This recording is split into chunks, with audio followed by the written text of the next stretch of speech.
Buenas noches, bienvenidos a Noticias 13. Hoy es martes 22 de agosto del año 2023. Vamos a las noticias. Noticia del día. Al parecer, las reglas para las elecciones del 2024 pudieran cambiar si el Senado le da visto bueno a las enmiendas aprobadas en la Cámara Baja de un proyecto sobre el Código Electoral. Vamos al informe. Aunque el secretario general del Partido Popular Democrático, Gerardo Toñito Cruz, desautorizó que líderes de la Pava negociaran o discutieran cambios al Código Electoral al margen del presidente del Partido Popular Democrático, Jesús Manuel Ortiz, la Cámara de Representantes hizo todo lo contrario. Aprobó las enmiendas al Código Electoral. Según el presidente Rafael Tatito Hernández, incluyó prácticamente todas las recomendaciones del presidente de la Pava. El proyecto se discutió en un caucus. El proyecto se aprobó en 3 ocasiones. Se aprobó una versión del compañero presidente del Senado, se aprobó una versión de Connie Varela, se aprobó la última versión del compañero Jesús Manuel Ortiz. Es el mismo proyecto, así que sí se ha discutido. El 11 de agosto, al comienzo de toda sesión, nosotros hicimos un caucus. El caucus se presentó la agenda y todo el mundo sabía, incluyendo al presidente del partido, que es miembro de la delegación del Partido Popular, que participó, y sabían que la propuesta era lo que podamos alcanzar de su propuesta es positivo para Puerto Rico, es positivo para la democracia. El beneficio es que conseguimos el 100% de lo que él propuso. Él se hizo un caucus y se explicó todo el proceso. No, el 11 él sí estaba. El 11 sí él estuvo en el caucus y se presentó. Él sabía que era el tema prioritario del primer día de sesión. Habían 4 medidas, una del CRIM. Todavía no tenemos una reunión el miércoles, no se pudo se descargó, pero no se aprobó. Una que tiene que ver con la Comisión de Ética, se publicó, esto yo lo hice público desde ese día, la reforma laboral y las enmiendas al Código de Ética.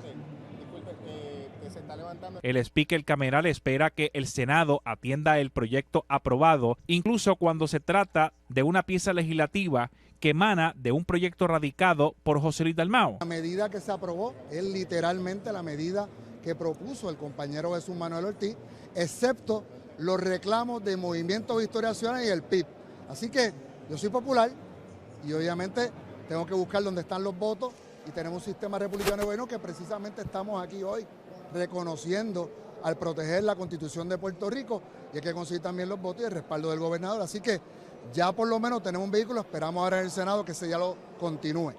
Al mismo tiempo admitió que las propuestas realizadas por el Partido Independentista Puertorriqueño y el Movimiento Victoria Ciudadana no fueron incluidas en la versión aprobada en la Cámara. Ahora, sí he escuchado a los del junte demoníaco del PIB y del Movimiento Victoria Ciudadana que están en contra de la medida. Pues claro, porque lo que ellos reclamaron no está en el proyecto.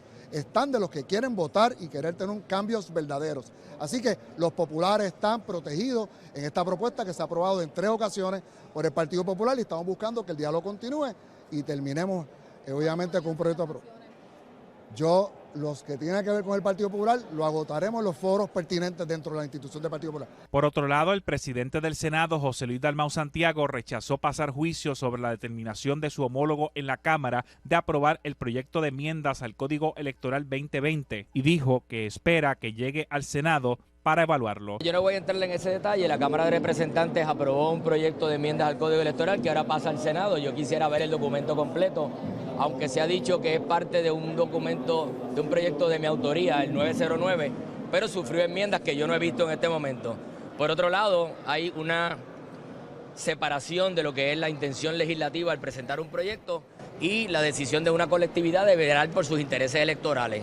Yo prefiero tener una conversación con el presidente del partido que está fuera de Puerto Rico y con el presidente de la Cámara, que en estos momentos no he hablado con ninguno de los dos, antes de emitir un juicio sobre algo que podemos trabajar dialogando y conversando. Finalmente reconoció que las cámaras legislativas trabajan con un mandato constitucional y en muchas ocasiones se desligan de las posturas de los partidos políticos. Las cámaras legislativas están compuestas por gente de muchos partidos y las iniciativas legislativas se presentan aquí. Aparte de que haya unas directrices en las conferencias legislativas o unas directrices de los partidos como institución. Vuelvo y señalo, si bien es cierto que el Partido Popular, y yo fui presidente del Partido Popular, ¿verdad? Y trabajé unas enmiendas al Código Electoral, y recibí críticas por trabajar esas enmiendas al Código Electoral. Pues yo no voy a hacer eso mismo.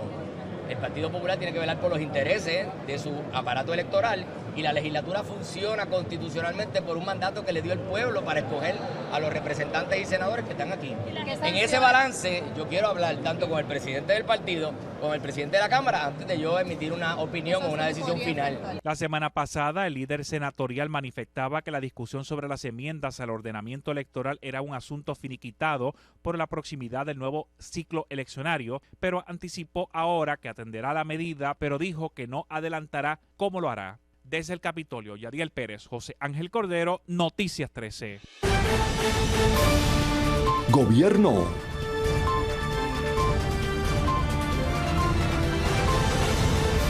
En los primeros 7 meses del 2023, los ingresos de alojamiento en hoteles y locales independientes sobrepasó en un 24% los récords registrados entre el 2021 y 2022.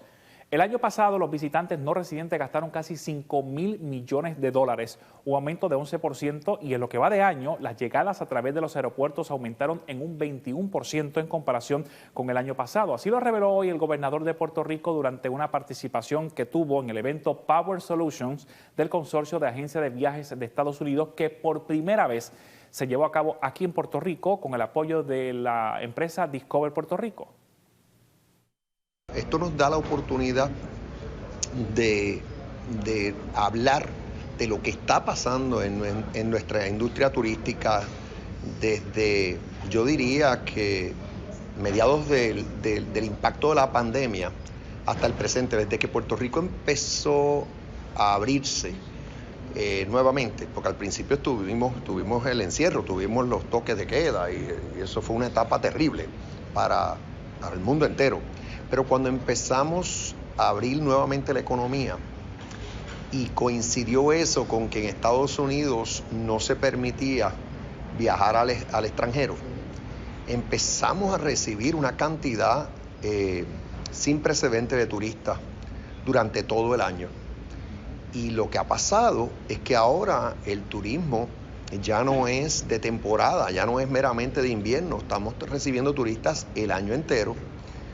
Todas las cifras lo confirman, las llegadas al aeropuerto internacional en Isla Verde, los ingresos que están teniendo los hoteles, los ingresos que está teniendo la compañía de turismo por el impuesto por habitación, que lo pagan tanto los hoteles como las propiedades de alquiler a corto plazo, entre otras métricas. Y lo que queremos es que esto continúe. Vemos que también es algo bien importante, la estadía de los turistas se ha alargado, ya anda por 5 o 6 días de duración promedio. Esto era algo que era una meta que teníamos hace años atrás. El promedio hace 4 o 5 años atrás era de 2 noches, 3 noches, entonces se ha duplicado. Todo esto son buenas noticias, claro, hay que seguir trabajándolo. Por eso me alegro que en el presupuesto de este año, la Junta Fiscal, la Junta de Supervisión Fiscal, permitió mantener el presupuesto de Discover Puerto Rico al nivel en que estaba mediante uso de fondos federales que yo destiné para esos efectos. Ahora ya Discover Puerto Rico se mantiene el presupuesto de promoción en $50 millones, que es una cantidad competitiva cuando comparamos lo que le dedicamos nosotros a la promoción de Puerto Rico y otros destinos en la región. Y por otro lado, también se le está dando apoyo a la compañía de turismo, que está haciendo una excelente labor velando por la calidad del producto y promoviendo el turismo interno. O sea que, y tengo que incluir esto, y promoviendo tanto el aumento promoviendo las conexiones aéreas, porque eso le corresponde a la compañía de turismo, así como la atención a las compañías de crucero. O sea que aquí vemos un trabajo en equipo que está dando resultados y que es importante que lo continuemos.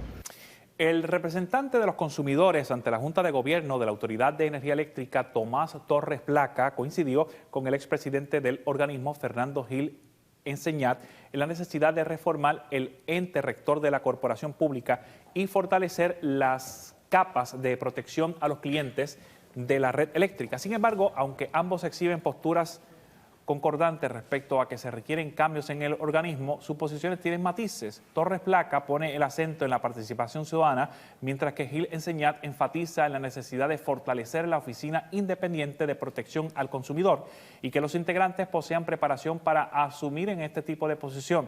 Para Torres Placa, esto se tiene que ver desde la perspectiva que no todos los miembros de las diferentes juntas de gobierno que hay en Puerto Rico se han nombrado directamente por el gobernador.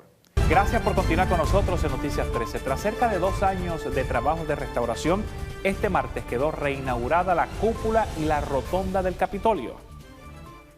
En el año 2021 iniciaron los trabajos para la restauración de la rotonda e interior y exterior de la cúpula de la Casa de las Leyes. Luego de múltiples esfuerzos por parte de la Cámara de Representantes, el proyecto fue completado en tiempo récord durante el verano de este año. El secretario de Estado, Omar Marrero, hizo un recuento de la importancia precisamente de este lugar, inaugurado en el año 1929. Nos reunimos para celebrar no solamente la restauración de esta gran rotonda y hermosa rotonda, sino de que se renueva un lugar icónico para la historia y la memoria del pueblo puertorriqueño. Yo recuerdo venir aquí como un estudiante de historia, un chamaquito de Trujillo Alto, que venía con sus maestros a ver la Casa de las Leyes y entender ese argumento principal donde puertorriqueños y puertorriqueños allá en el 1952 separaron diferencias y pudieron unirse para recoger en un solo documento lo que eran las normas básicas de convivencia para el pueblo puertorriqueño. Y luego se da este lugar, comenzando con la visión del maestro arquitecto Rafael Carmoega, a quien renderíamos homenaje más tarde, pero con esa visión se inaugura el Capitolio en 1929, con la cúpula sobre nosotros terminándose de construir en 1961, que también fue supervisada por el gran arquitecto. Y con la colaboración de artistas, como mencionaron anteriormente, de Rafael Ríos Rey, José Oliver, Jorge R. Chani y Rafael Tufiño, entre otros. El trabajo incluyó limpieza, estabilización y replicación de todos los elementos del proyecto, como restauración de concreto laminado, de mármoles, terracota y la impermeabilización de galerías interiores y exteriores de la base del domo, y otro de los elementos importantes, los mosaicos. Los mosaicos alrededor de esta joya arquitectónica no solamente plasman momentos históricos de nuestro pueblo, sino de que por sí son tesoros históricos. Tenemos, por ejemplo, 4 estampas históricas que vemos cerca de las columnas, hechas en mosaico. Observen también las 8 musas que vemos de cerca en las columnas. Observen también cómo simbolizan la salud, agricultura, educación, libertad, industria y comercio, ciencia, artes y letras. Y por último, pero no menos importante, tenemos el escudo de nuestro pueblo, símbolo eterno de nuestra idiosincrasia como pueblo puertorriqueño. Y es que la rotonda se encontraba muy deteriorada, por lo que era necesario su reparación. Pudimos percibir el terrible estado en que se encontraba nuestra rotonda. Luego de esto, en un esfuerzo capitaneado por los presidentes camerales, logramos recibir los fondos necesarios para comenzar los proyectos de evaluación de las condiciones de los mosaicos venecianos, las sirenas decorativas y la yesería ornamental que se destacan en este hermoso lugar donde nos encontramos hoy. Este proceso nos llevó a la contratación del Centro de Conservación y Restauración de Puerto Rico, CENCOR, cuyo objetivo principal es proteger y conservar nuestro patrimonio cultural.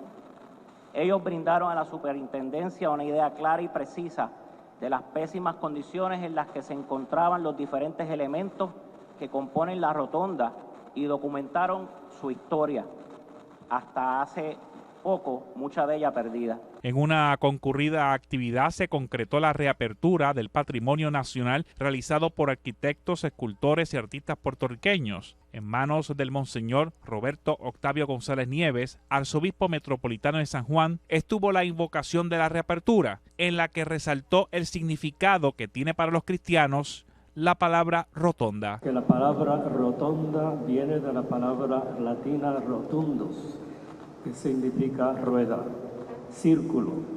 Para los cristianos y cristianas, esa palabra rotonda, rueda, tiene mucho significado, pues en la resurrección de Cristo se hace rodar la rueda del sepulcro, qué mejor que en esta ocasión que se celebra su reapertura, pedirle a Dios nos ayude a adquirir el firme propósito para que este lugar sea también inspiración para hacer rodar las pesadas ruedas de la pobreza, de la burocracia, de la discriminación, el racismo y de los desafíos del cambio climático.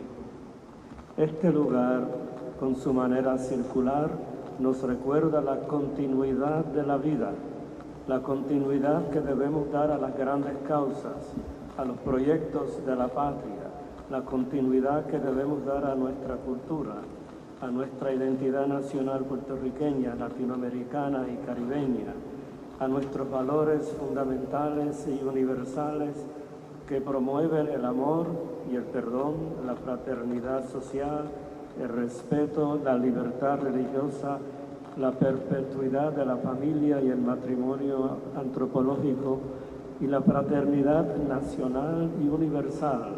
El presidente de la Cámara de Representantes, Rafael Tatito Hernández, resaltó que precisamente en la rotonda se encuentra la Carta Magna, nuestra Constitución de Puerto Rico, la que estableció la democracia y le dio los poderes al pueblo. Dios obra de maneras misteriosas, porque hoy estamos aquí hablando de la obra arquitectónica más importante de Puerto Rico, que su corazón es la Constitución del Estado Libre Asociado de Puerto Rico, que establece claramente esa democracia, ese balance, para evitar en un principio que el poder se centre en una persona, en un individuo, en una institución, para garantizar ese peso y contrapeso.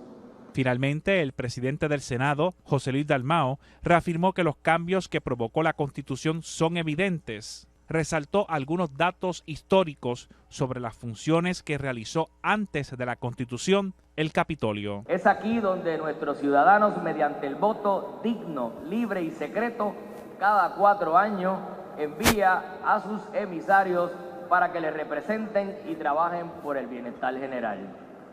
Esta imponente estructura es el sueño hecho realidad de uno de nuestros más insignes próceres, don Luis Muñoz Rivera, propulsor de que Puerto Rico contara con un Capitolio que originalmente albergara los trabajos de las 3 ramas de gobierno.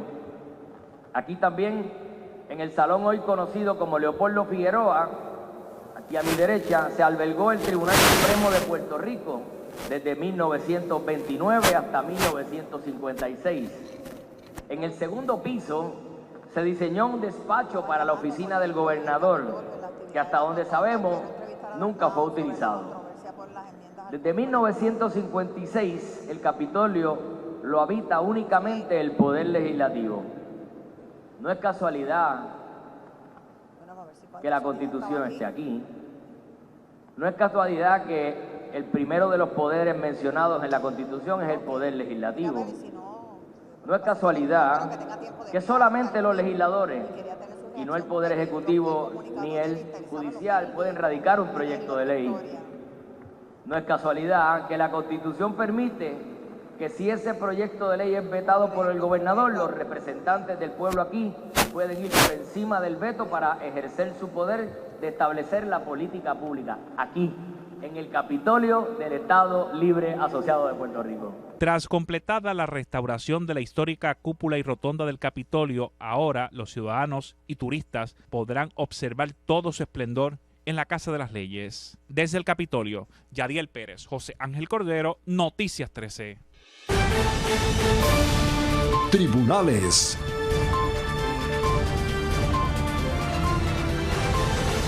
El exalcalde de Humacao, Reinaldo Rey Vargas Rodríguez, fue sentenciado este martes a 3 años y 1 mes de cárcel, así como a 2 años de libertad supervisada, luego de declararse culpable de cargos federales por corrupción pública.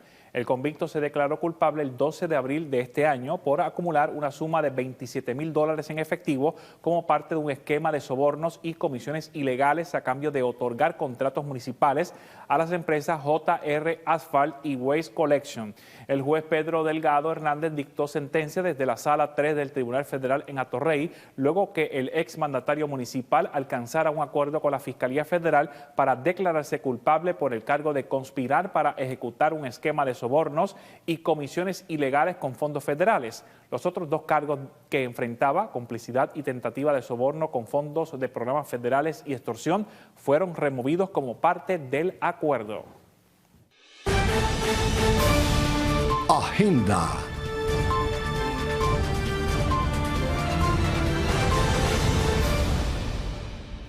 Representantes del Magisterio Público anunciaron su intención de ser parte del Consejo de Beneficio de Pensiones que velará el buen uso y crecimiento del fondo de reserva que se ha destinado para garantizar el pago de las pensiones de los empleados gubernamentales. Esto fue hace algunos días. Los educadores ahora cuentan con el respaldo de la Asociación de Maestros. Participarán de la elección especial que se llevará a cabo para escoger a los representantes del sistema de retiro de maestros y de los empleados activos del gobierno en el Consejo de Beneficio de Pensiones, una entidad sin fines de lucro creada tras la aprobación del Plan de Ajuste de la Deuda de Puerto Rico para ayudar a pagar las pensiones de los retirados en años futuros. Que ningún maestro ni personal activo del sistema central debe dejarse engañar por esta postura de que nosotros no debemos, nadie debe participar, nadie debe de formar parte del proceso, porque hay una realidad. El Plan 106 es una ley cobijada y protegida por el gobierno federal. Así que eso, ya el estruendo de misterio o de miedo que los compañeros de otras organizaciones están tratando de inculcar en maestros o el sistema público es falso, totalmente falso. Actualmente el Consejo de Beneficios no está en cero, esto ha seguido cogiendo. Así que el Tribunal Federal ha tenido los ojos ahí y le ha dado vamos a decir, la potestad voluntaria al sistema público, a los empleados y a los maestros de poder decir: estos son mis representantes y yo confío en estos representantes para que velen por mi dinero, ¿verdad? Esto es lo que está pasando aquí, ante la realidad. Claro, hay dos vertientes: no abandonamos la lucha por lograr y continuar tratando de lograr lo que teníamos antes con la ley 91, que era el retiro normal, ¿verdad? El retiro que cuando yo fui estudiante universitario, entré al magisterio, me dijeron: tú te retiras entre 55 y 55 años, con 30 años de servicio, 75%. Todos queremos eso. Hoy, 22 de agosto de 2023, este servidor quiere eso. Mi esposa es maestra y mi esposa está igual que yo. Como la Junta determinó, el gobierno aceptó, a los 63 años recibimos nuestra pensión. Al 1.8, no al 75% como ya teníamos previsto, ¿verdad? Uno planifica en la vida, los hijos, los nietos. Nosotros somos afanados con nuestro trabajo, con nuestra escuela, y es triste, sí. El detallista de gasolina Carlos Crespo, quien maneja una estación de inspección de automóviles, advirtió que el Departamento de Transportación y Obras Públicas no ha resuelto un problemita sobre las inspecciones de autos desde los meses de junio y julio, lo que puede provocar muchos problemas a la hora de renovar el marbete ahora en el mes de agosto, aunque admitió que el marbete electrónico llegó para quedarse. Hay una situación que va a ocurrir a fin de mes, y esto no lo ha dicho nadie, tiene la premisa. Julio y agosto. Los malbetes de julio se pasaron para renovarlo en agosto, y los de agosto se están renovando en agosto. Y hay una tercera situación que es los malbetes electrónicos. O sea, son tres cosas que están pasando. Y la cuarta y más importante, que nadie lo ha tomado en consideración, es que la primera semana de septiembre hay un día de fiesta, el 4 de septiembre, que es el Labor Day. Todo el mundo va a querer ir para la isla, para Boquerón, para Parguera, si no hay problema de tormenta. Pero si no tienen malvete no puede salir. No lo dejen para lo último. Prepárense, porque puede haber problemas. ¿Hay escasez de malvete? No hay escasez de malvete, pero el flujo a las estaciones de inspección va a ser muy grande. Ya. Y tienen su horario, no podemos trabajar fuera de esas horas. Hablando de eso un poquito de los malbetes, eso de los malbetes electrónicos, ¿lo ves bien, funcional? Mira, los malbetes electrónicos vinieron para quedarse. Tú no puedes oponerte a la tecnología, pero tienes que aplicarlo poco a poco. O sea, cortar de raíz no se puede. Nosotros tenemos muchas personas de la tercera edad que vienen aquí. Esas personas no saben bregar con eso. Entonces, nosotros que somos los intermediarios, que podemos bregar con eso, nos van a quitar los malbetes para meterlo electrónico. No, esto es hacerlo con calma. Y un ejemplo de eso fue cuando se hizo el cerco digital. Ajá. Tú ibas, entrabas y sacabas tu licencia, pero mucha gente no podía sacarla, pero tenían una alternativa que iban al sesco y lo podían hacer. Y eso es lo que tienen que hacer aquí. Eso tiene que inmigrar poco a poco, pero no de golpe.